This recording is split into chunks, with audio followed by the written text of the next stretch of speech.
Hello दोस्तों, स्वागत है आप सभी के YouTube channel IICT online class पर। दोस्तों, आज की यह वीडियो आप सभी के लिए बहुत ही इम्पोर्टेंट होने वाली है। यह वीडियो पर्यावरण के से संबंधित वीडियो है, जिसमें पर्यावरण एवं पारिस्थितिकी तंत्र के विषय में महत्वपूर्ण प्रश्नों का उल्लेख किया जाएगा। और दोस्तों, इस वीडियो में बताए गए सारे क्वेश्चन सीटेट यूपी टेट के लिए बहुत ही महत्वपूर्ण हैं और एसएससी के एग्जाम में भी यही सारे क्वेश्चन पूछे जाते हैं। तो दोस्तों, वीडियो को इसको बिल्कुल भी नहीं करना है और पूरे क्वेश्चन को, पूरी वीडियो को ध्यानपूर्वक देखना है। तो आइए दोस्तों, शुरू करते हैं पहला प्रश्न।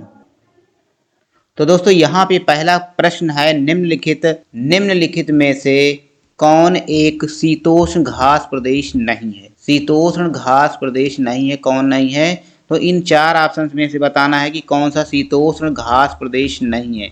तो दोस्तों, इन चार ऑप्शन में से आपका ऑप्शन जो सही ऑप्शन होगा, कंपास। कंपास एक प्रकार का शीतोष्ण घास प्रदेश नहीं है। बाकी डाउन्स, प्रेरीज और पंपास ये शीतोष्ण घास प्रदेश हैं, लेकिन कंपास जो है शीतोष्ण घास प्रदेश नहीं है, इसलिए इस क्वेश्चन का ऑप्शन नंबर ए सही है। नेक्स्ट क्वेश्चन है दोस्तों, 16 घास स्थल कहाँ पाए जाते हैं? तो जो 16 घास स्थल है वो कहाँ पाए जाते हैं? चार ऑप्शन आपके सामने दिया हुआ है। तो 16 घास जो पाए जाते हैं वो पश्चिमी घाट पर पाए जाते हैं। पश्चिमी घाट पर 16 घास स्थल पाए जाते हैं। इस क्वेश्चन का ऑप्शन नंबर ए सही है। पारिस्थितिकी तंत्र में ऊर्जा का प्रमुख स्रोत है। दोस्तों, पारिस्थितिकी तंत्र में ऊर्जा का प्रमुख स्रोत क्या है? इस क्वेश्चन का ऑप्शन आपको ढूंढ के बताना है। तो ये चार ऑप्शन दिया हुआ है, तो इसमें पारिस्थितिकी तंत्र में ऊर्जा का जो प्रमुख स्रोत है वो है सूर्य का प्रकाश। ये सूर्य का प्रकाश आपके ऊर्जा के रूप में एक प्रमुख स्रोत माना जाता है। सूर्य का प्रकाश पारिस्थितिकी तंत्र में ऊर्जा का प्रमुख स्रोत है।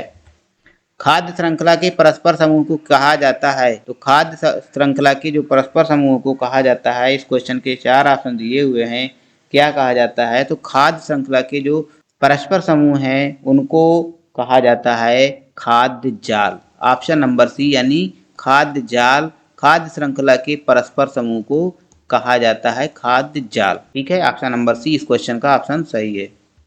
निम्नलिखित में से किस एक प्राणी को किसान का मित्र कहा जाता है? किस एक प्राणी को किसान का मित्र कहा जाता है? दोस्तों, ये चित्र आपके सामने दिख भी रहे हैं और आपने पढ़ा भी होगा कि किसान का मित्र केचुआ को कहा जाता है, जो कि ऑप्शन नंबर बी में है। इस केचुए को किसान का मित्र कहा जाता है। ठीक है दोस्तों, केचुए को किसान का मित्र कहा जाता है।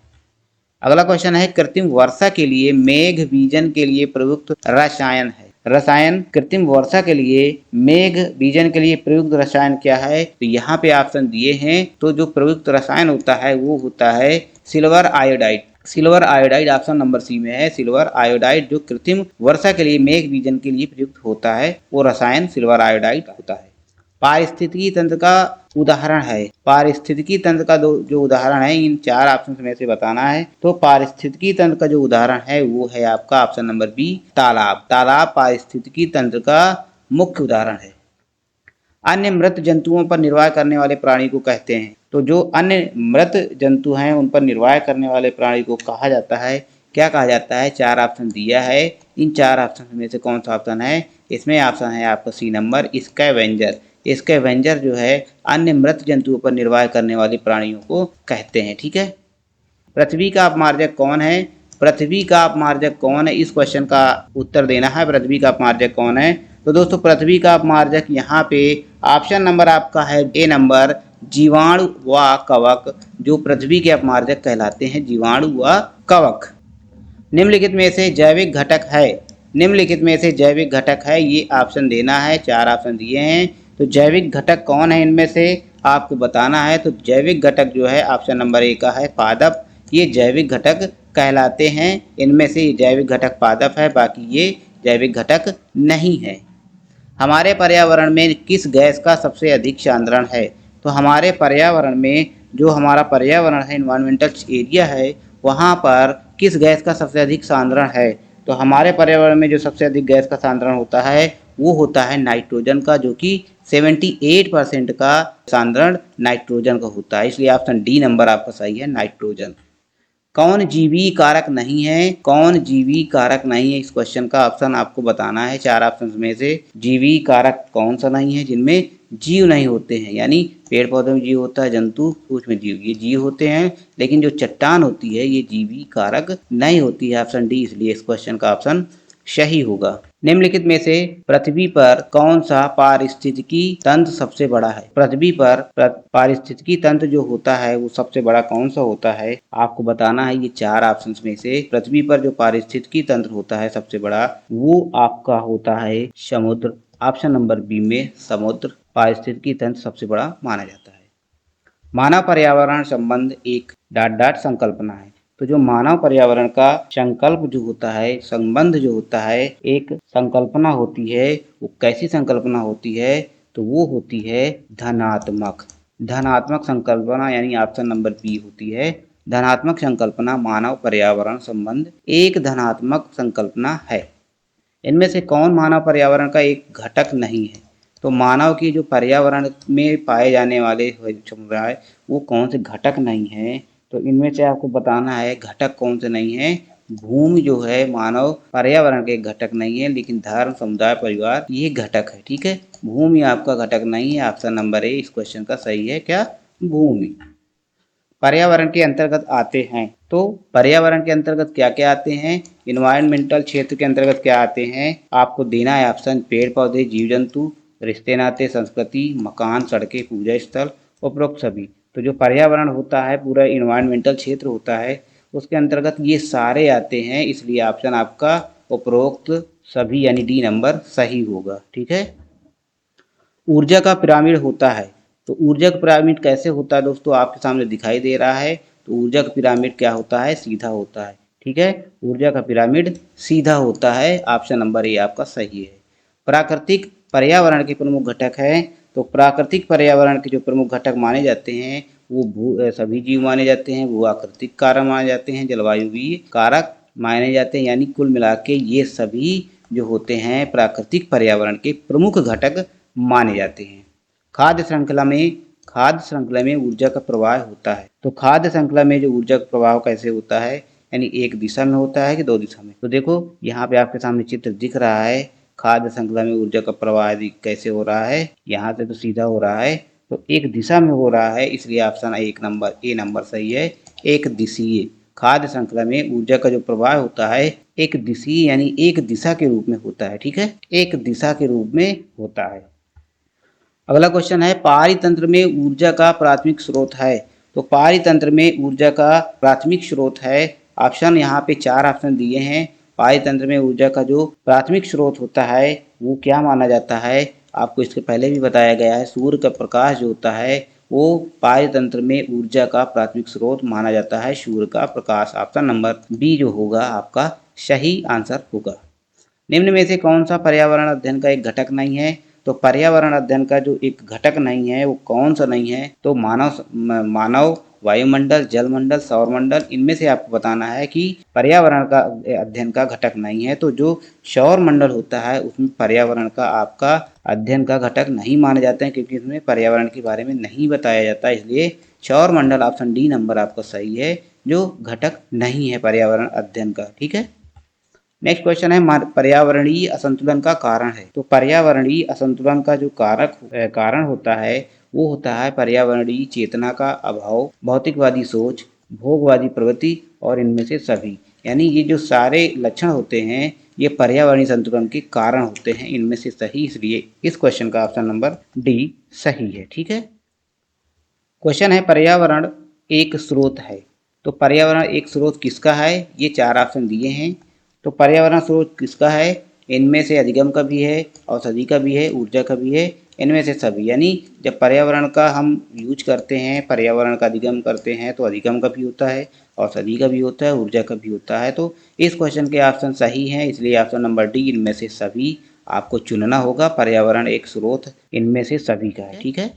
10% नियम दिया गया। तो 10% जो नियम दिया गया इनमें से चार ऑप्शन दिए गए हैं। किसने दिया? लिंडेमान द्वारा दिया, गोल्डमान द्वारा दिया गया, बैकमान द्वारा, उपरोक्त में से कोई नहीं। तो 10% का जो नियम दिया गया है वो लिंडेमान के द्वारा दिया गया है, जो कि ऑप्शन नंबर ए में है लिंडेमान द्वारा। यही ऑप्शन आपका सही है। लिंडेमान द्वारा 10% नियम दिया गया। दोस्तों ये इंपॉर्टेंट क्वेश्चन है जो सीटेट के एग्जाम में और यूपी टेट के एग्जाम में तथा एसएससी के एग्जाम में बहुत ही ज्यादा पूछे जाते हैं एनवायरमेंटल के अंतर्गत। तो दोस्तों वीडियो को पूरी देखना है, सारे क्वेश्चन आपको बहुत ही केयरफुल होकर तैयार करना है।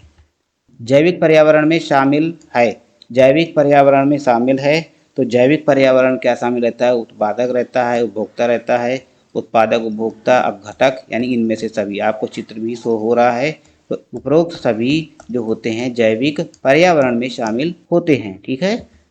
पृथ्वी पर ऊर्जा का चरम स्रोत क्या होता है? तो इसके पहले भी हमने बताया है, कई बार बताया है कि पृथ्वी पर ऊर्जा का जो चरम स्रोत होता है वो माना जाता है सूर्य को। सूर्य को पृथ्वी पर ऊर्जा का चरम स्रोत माना गया। ऑप्शन नंबर बी में है। पृथ्वी पर ऊर्जा का सबसे बड़ा स्रोत अगर पूछा जाएगा तो क्या है? सूर्य। ह्यूमस निर्माण में कौन सहायक होता है? तो ह्यूमस निर्माण में कौन सहायक होता है? उत्पादक, अपघटक, उपभोक्ता, ये सभी।